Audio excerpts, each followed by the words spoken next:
Recherche coupable. Affaire Seznec, un procès, un condamné, mais une affaire toujours vivante.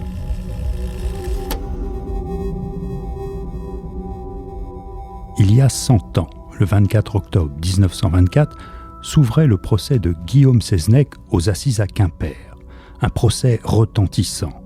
Guillaume Seznec, un maître de scierie de 46 ans, installé à Morlaix, est accusé d'avoir tué Pierre Kemner, conseiller général du canton de Sizun, dans le Finistère. Dès le départ, l'affaire, qui n'est encore qu'un fait divers, possède sa part de mystère. Le corps de Pierre Kemner, disparu le 25 mai 1923, n'a jamais été retrouvé. Bonjour, je suis Pierrick Baudet et vous écoutez le podcast Recherche coupable. Un épisode inhabituel, car si la justice a arrêté et condamné Guillaume Seznec, s'appuyant sur des charges lourdes, toute la force de l'affaire Seznec tient au fait que durant des décennies, quantité de personnes ont cru, et même croient encore, en l'innocence de cet homme. Et ses plus farouches défenseurs n'ont cessé de chercher une autre explication à la disparition de Pierre Kemner, comme si d'autres coupables étaient possibles.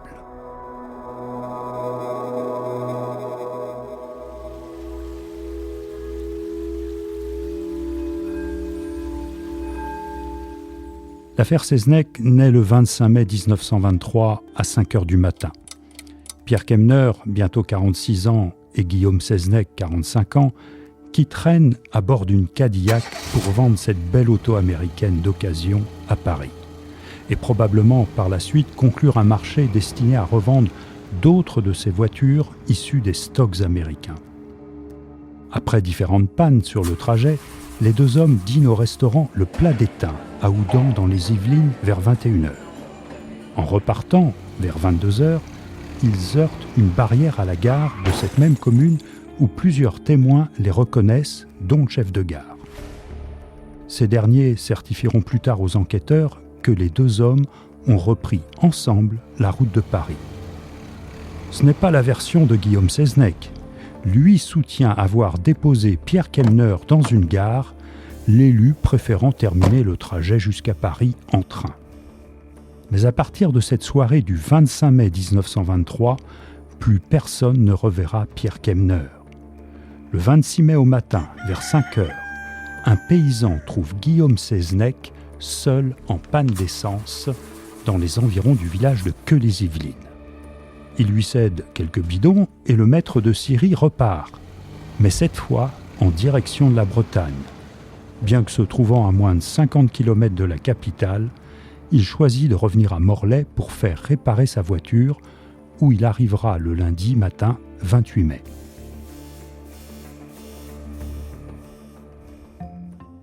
Qu'est donc devenu Pierre Kemner ? Le 13 juin, un télégramme posté du Havre à 16h35, au nom de l'élu, est censé rassurer sa famille. « Ne rentrerai Landerneau que dans quelques jours. Tout va pour le mieux. » Le texte est signé Kemner. Étrange. Le conseiller général ne signe jamais de son nom lorsqu'il écrit à ses proches, mais de son prénom. Sa sœur Jenny, son frère Louis et son beau-frère le notaire Jean Pouliquin ont donc des doutes sur l'authenticité du télégramme. Le 20 juin, toujours au Havre, c'est la valise de Pierre Kemner qui est retrouvée à la gare. Elle contient un carnet de dépenses, ses papiers d'identité et un acte de vente selon lequel le conseiller général aurait cédé à Guillaume Seznec sa propriété de Traounès à Plourivaux dans les Côtes-d'Armor. Et ce, pour la modique somme de 35 000 francs. C'est peu pour cette maison de maître entourée de 90 hectares de bois. Certes, Pierre Kemner souhaitait s'en séparer, mais il en demandait au moins 140 000 francs. Guillaume Seznec raconte alors qu'une partie de la transaction se serait faite en sous-main. Il aurait discrètement remis un peu plus de 4 000 $ or à Kemner quelques jours plus tôt dans un hôtel à Brest. C'est le deuxième mystère de cette affaire. Ces dollars or ont-ils vraiment existé ? Personne ne les a en tout cas jamais vus.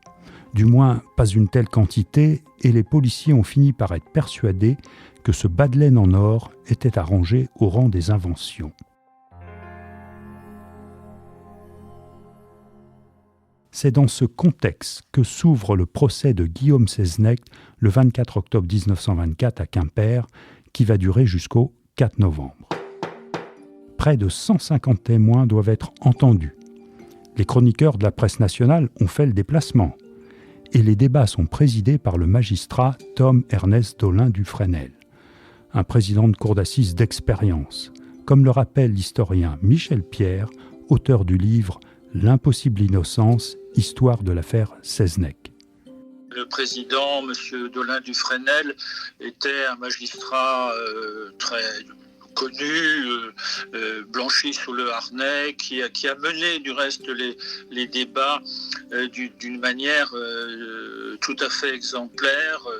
Quand on regarde aussi la presse de l'époque, où tous les chroniqueurs judiciaires louent sa manière de diriger le procès qui se conclut le 4 novembre. Donc il y a eu suffisamment de journées pour bien décortiquer et l'enquête et l'instruction. On a même interrogé, ce qui n'est pas obligatoirement le cas, mais par souci vraiment d'informer tout le monde, le commissaire Vidal, qui avait au début mené l'enquête.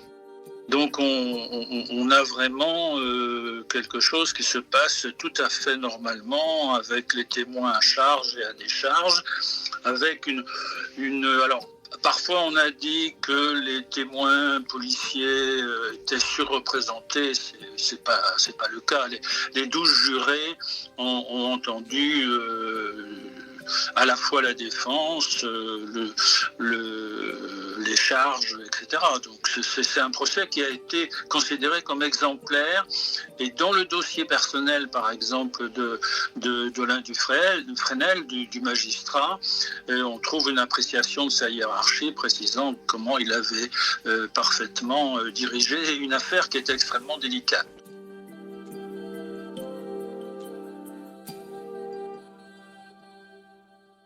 Aux côtés des magistrats, 12 jurés complètent la cour d'assises. 12 hommes du Finistère. À cette époque, les femmes ne sont pas encore autorisées à siéger dans un tribunal. C'est ce que nous rappelle Annick Ledouget, ancienne greffière, qui vient de consacrer un long chapitre à l'affaire dans son livre « Tourmente sur la cour d'assises du Finistère ». Jusqu'à ce qu'elles acquièrent en fait le droit de vote, les femmes n'ont pas la qualité pour être jurées. Donc ce n'est qu'un jury d'hommes effectivement, et on va dire un jury de notables dans la mesure où la sélection du jury n'était pas faite sur la base des listes électorales comme elles sont faites actuellement. L'affaire Seznec n'en est encore qu'à ses débuts. Et si à partir des années 1930, une certaine empathie a fini par apparaître dans l'opinion publique en faveur de Guillaume Seznec, ce n'est pas le cas à l'ouverture du procès. Détenu à la prison de Metz-Glohagen, l'accusé devait se rendre à pied au tribunal, accompagné d'une foule haineuse. Michel Pierre. Il y a une hostilité qui est soulignée aussi dans la presse de l'époque et qu'on voit même dans des clichés faits à l'automne 1924, où, par exemple, au début, il va au tribunal de Quimper à pied, encadré de 2 gendarmes, et là, il y a des insultes, une hostilité du public qui fuse de la foule. Après, il sera ramené plus près et non pas faire un trajet à pied. Il suscite peu la sympathie du public localement et également dans la salle. Il proteste bien sûr de son innocence, il n'arrête pas de l'affirmer, mais il répond souvent de manière un peu maladroite aux questions du président, à ce qui se passe. Il apparaît extrêmement quelqu'un d'un peu sauvage, d'un peu brutal, qui n'est pas dans une attitude de séduction vis-à-vis de la salle ni des jurés. Il proteste tout le temps, même devant des faits prouvés, il les conteste, il ne cesse de dire que tout ça est faux, qu'il n'a pas fait ceci ni cela, qu'il était à Saint-Brieuc alors que tout montre par exemple dans l'un des cas qu'il était au Havre. Guillaume Seznec a beau contester, les charges qui pèsent contre lui sont lourdes et les témoins de l'accusation sont catégoriques. Lors de l'audience, les fameuses journées des 13 et 20 juin 1923 au Havre vont en effet peser lourd. Si l'accusé nie contre vents et marées s'être rendu au Havre ces 2 jours-là, 5 témoins l'ont reconnu ce 13 juin avoir acheté une machine à écrire dans la boutique de Joseph Chenoir au Havre. Le vendeur s'en souvient bien car l'acheteur avait fait changer le ruban violet de la machine par un ruban bicolore, violet et rouge. Or, c'est cette machine Royal 10 d'occasion qui sera retrouvée à Morlaix au domicile des Seznec. Et c'est cette machine qui a servi à taper les 2 faux actes de vente de la propriété de Plouriveau. Sur ce point, les experts sont formels. Annick Ledouget rappelle comment les témoins du Havre ont pesé lourd dans la balance judiciaire. Tous ces témoins qui avaient déjà reconnu Seznec déjà sur photo lorsqu'elle leur avait été présentée, ensuite qui se sont déplacés à l'instruction pour être confrontés à Seznec, ont toujours eu la même assurance, le même discours. Ils reconnaissaient expressément Guillaume Seznec qui avait des traces de brûlure. On sait qu'il avait été brûlé à la figure notamment lors d'un incendie volontaire de son magasin alors qu'il avait une trentaine d'années environ. Ces marques de brûlure donnent de la force au témoignage des personnes du Havre qui vont venir à l'audience répéter devant le public, répéter sous serment à chaque fois, qui le reconnaissent bien.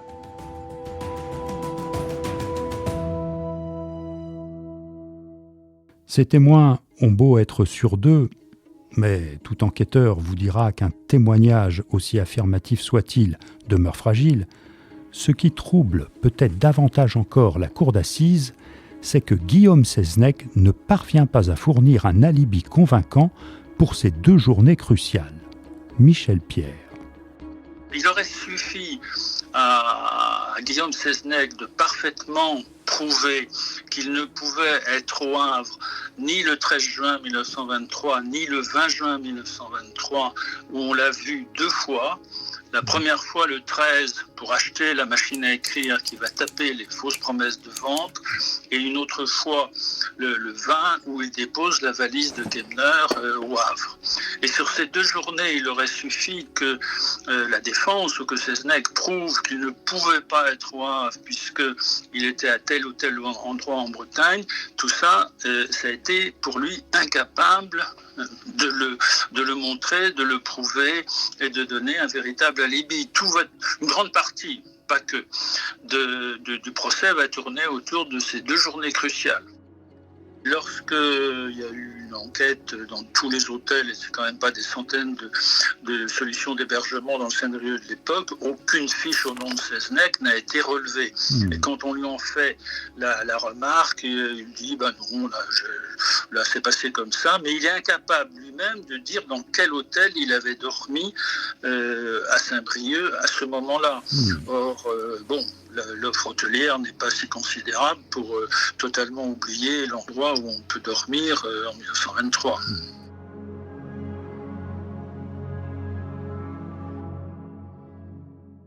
La défense a néanmoins quelques témoins à faire valoir, notamment François Leher, la trentaine, contrôleur des tramways à Paris.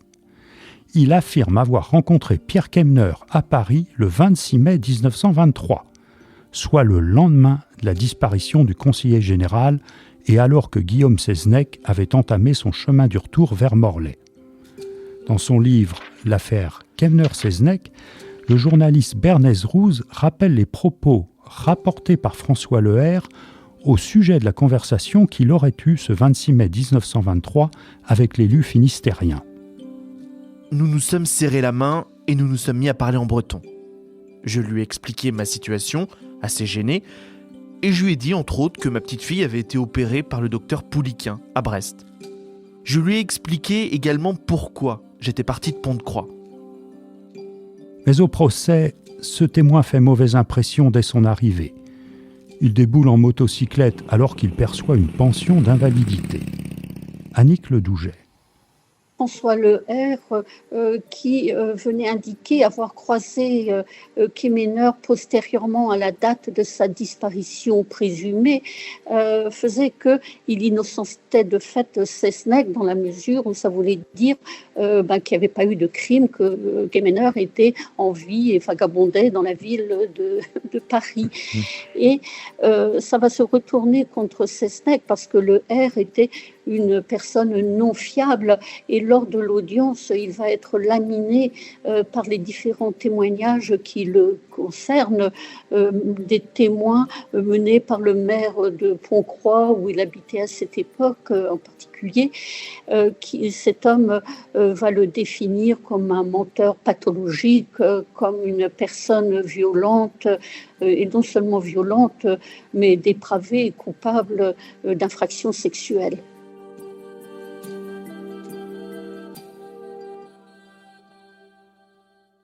Les charges contre Guillaume Seznec sont donc lourdes et à l'époque, il n'est nullement question d'un vaste complot lié à un trafic de Cadillac destiné à l'URSS. Cette hypothèse, mise en avant par la famille de Guillaume Seznec quelques années plus tard, ne tient pas debout, assure Michel Pierre. Non, ça ne ressort pas du tout de l'enquête. C'est mentionné par Seznec lui-même en disant que la Cadillac devait être la première vente d'une opération bien plus importante, effectivement, avec d'autres véhicules du même type qui auraient intéressé l'Union soviétique de l'époque. Or, la moindre vérification, et déjà à l'époque on pouvait la faire, et encore mieux maintenant, prouve que l'URSS n'avait aucun intérêt ni aucun besoin d'acheter des véhicules d'occasion de ce type, qui étaient déjà anciens. En plus, la fameuse Cadillac, c'était des véhicules destinés aux officiers américains pendant la Première Guerre mondiale. Donc on est en 1923, la guerre s'est arrêtée en 1918, donc les quelques dizaines de véhicules de ce type qui circulent encore commencent déjà quand même à vieillir. On pourrait presque dire que c'est parmi les premiers cas où des idées complotistes, en quelque sorte, pu se développer. Au moment du verdict, l'enjeu est donc d'importance pour l'accusé. Si la cour d'assises reconnaît la préméditation, Guillaume Seznec risque la peine capitale, à savoir la guillotine. C'est d'ailleurs ce que requiert l'avocat général Guillot. Les jurés doivent donc répondre à 2 questions, comme nous le rappelle Annick Ledouget. Est-il coupable de guet-apens? Est-il coupable de préméditation? Et c'est là-dessus où le jury va s'en mêler les pinceaux, si je puis m'exprimer ainsi, en disant donc qu'on le reconnaissait coupable de guet-apens, mais pas à la question de la préméditation. Il mettait non, il n'y a pas de préméditation. Or, bien sûr, c'est incohérent. Tout guet-apens est une forme de préméditation. Mais c'était la formule de la feuille de question. Vous savez, cette feuille de question, c'est ce document que remet le président de la cour d'assises au chef du jury avant qu'il ne se retire pour délibérer. Cette feuille de question est faite selon les formes légales, mais tordue, et pour des jurés qui ne sont pas des professionnels du droit, ils ont répondu comme ils pensaient bien répondre, c'est-à-dire qu'il y avait eu guet-apens, donc préméditation. Mais comme les deux lignes étaient contradictoires, le président leur a demandé de retourner délibérer dans la salle de délibération, donc, et ils sont revenus peu après en ayant barré les 2 lignes, c'est-à-dire non, il n'y a pas de préméditation, non, il n'y a pas de guet-apens non plus. Voilà, donc on en revenait au niveau d'un meurtre simple puni d'une peine perpétuelle, bien sûr, de travaux forcés, mais il échappait à la peine de mort, il sauvait ainsi sa tête. Guillaume Seznec échappe donc de peu à la peine de mort. Michel Pierre, sur cette question de la préméditation, rappelle que les jurés sont restés partagés. 6 voix pour, 6 voix contre. Or, dans ce cas, l'égalité profite à l'accusé. Pour autant, lorsque le verdict tombe, personne ne crie à l'injustice, à l'exception, bien sûr, de la femme de Guillaume Seznec. Le soir du verdict, l'affaire Seznec n'a donc pas encore débuté. Guillaume Seznec sera envoyé au bagne à Saint-Laurent-du-Maroni en avril 1927, puis sur l'île du Diable. Il y passera 20 ans, avant de revenir au port du Havre le 1er juillet 1947, alors que l'État français avait décidé de fermer ses bagnes. Or, à son retour, l'affaire a pris de l'ampleur depuis une bonne quinzaine d'années. 2 hommes ont engagé une campagne en faveur de l'innocence du bagnard. Charles-Victor Hervé, un ancien juge d'instruction à Guingamp, dans les Côtes-d'Armor, et Eugène Delahaye, directeur de l'hebdomadaire d'extrême droite, La Province. Le juge, notamment, avait recueilli le témoignage de marins ayant entendu des coups de feu alors qu'ils naviguaient sur le Trieux ce 25 mai 1923. Cet ancien magistrat soutient donc l'idée que Pierre Kemner, rentré de Paris, aurait été tué à Plouriveau par des membres de sa famille.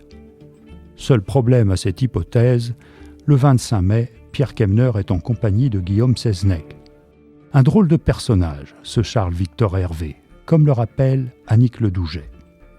Dans cette période où il a été juge d'instruction, en particulier à Guingamp, il s'est fait remarquer par de nombreuses erreurs de procédure qu'il a commises, des erreurs gravissimes, comme une arrestation arbitraire. En fait, il a manifesté également rapidement des problèmes psychiatriques. Par exemple, il avait peur pour sa vie au palais de justice, alors il préférait faire ses interrogatoires dans le garage d'un hôtel. Il enfermait ses dossiers dans le coffre-fort du garagiste pour que le greffier et puis le parquet ne puissent en avoir connaissance. Donc vraiment un homme malade qui va perdre pied, qui va avoir des visions mystiques, qui va devoir être interné, on va lui passer la camisole de force, et à la sortie de son internement de l'asile, il va démissionner, écrire une lettre de démission au ministre de la Justice, une lettre, comme vous l'imaginez bien, qui est acceptée avec empressement. Et c'est donc ensuite, on arrive là en 1931, peut-être déjà fin 1930 que cela qu'il cogitait à cela. Il va donc, à partir de 1931, lancer une croisade pour la défense de Seznec, une croisade qui aura un impact énorme sur la suite de l'affaire et va créer, comme vous le disiez, une affaire avec un grand A et créer en même temps le mythe d'une erreur judiciaire. Dans leur combat, Hervé et Delahaye parviennent à attirer une recrue d'importance. Françoise Bosser, institutrice à Riec-sur-Belon dans le Finistère et surtout représentante locale de la Ligue des droits de l'homme. À eux trois, ils vont multiplier les publications, les conférences devant parfois des centaines de personnes et pas seulement en Bretagne. Le Comité national de la Ligue des droits de l'homme va bien prendre ses distances. Hervé et Delahaye vont eux aussi poursuivre leur combat chacun de leur côté. Mais l'idée d'une possible erreur judiciaire a germé. Et ce, d'autant plus que durant de nombreuses années, la justice s'est tue sur cette affaire, mais aussi la famille Kemner. Michel Pierre. On a ces 3 personnages qui sont vraiment à la naissance de l'affaire.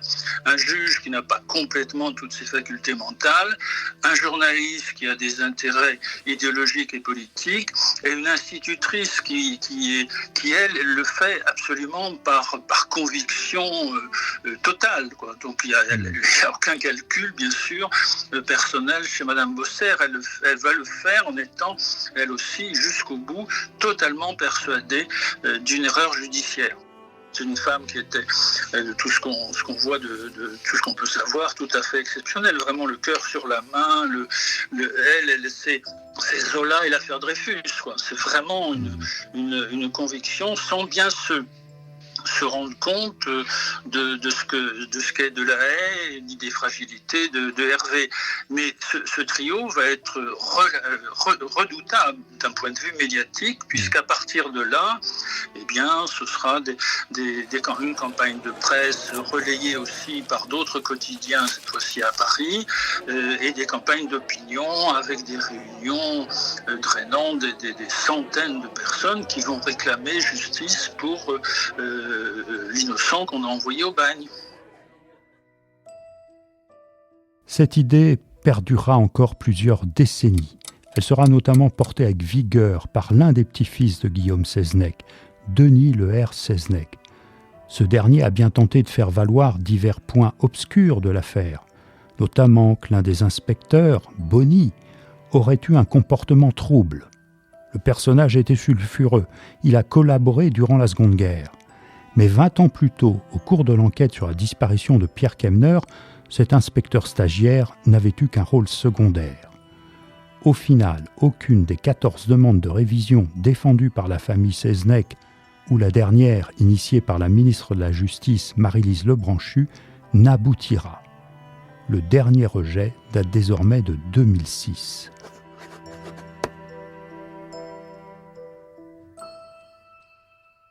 Faut-il désormais considérer que l'affaire Seznec, qui a encore connu quelques soubresauts en 2018, avec la recherche vaine d'ossements de Pierre Kemner à Morlaix, est désormais close. Michel Pierre et Annick Ledouget en doutent fortement. Extrait. Cette idée d'erreur judiciaire perdure, ça je m'en rends compte, j'allais dire au quotidien depuis que j'ai écrit mon livre. Vous savez, cette notion de complot, de conspiration des juges, tout cela est vraiment dans l'esprit des personnes encore aujourd'hui, et je dois affronter des tenants acharnés de la cause de Seznec qui m'en veulent de dire les choses telles qu'elles sont dans le dossier.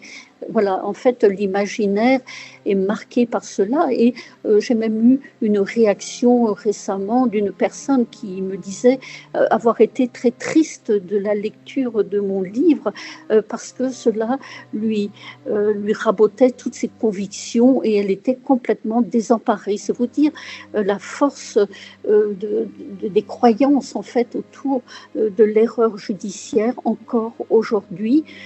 Mais bon, voilà, je pense que désormais, il n'y aura plus d'affaires à proprement parler. Ça fait 100 ans donc, que ce procès a eu lieu.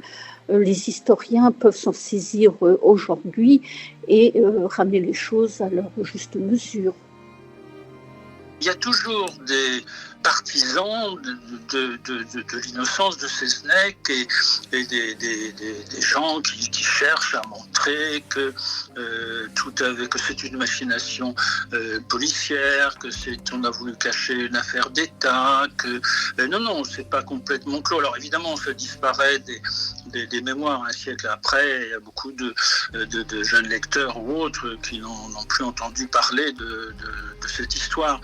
Mais elle a quand même été d'une force incroyable. Quand on voit l'attitude, y compris de la presse et de l'opinion publique, après la décision de la Cour de cassation en décembre 2006 de ne pas accorder la révision du procès, c'est quelque chose qui semble inexplicable à l'époque à l'opinion publique et à la grande majorité de la presse. Alors qu'il faut y voir quand même dans la décision qui est prise à ce moment-là, en 2006, par la trentaine de magistrats de la chambre criminelle statuant sur la demande de révision, une preuve formidable de l'indépendance de la justice, parce que c'est une décision qui va à l'encontre de l'opinion publique et à l'encontre même, en quelque sorte, du ministre de la Justice de l'époque. Vraiment, c'est un cas emblématique d'une justice finalement indépendante qui ne cède ni à l'opinion publique ni à une pression politique.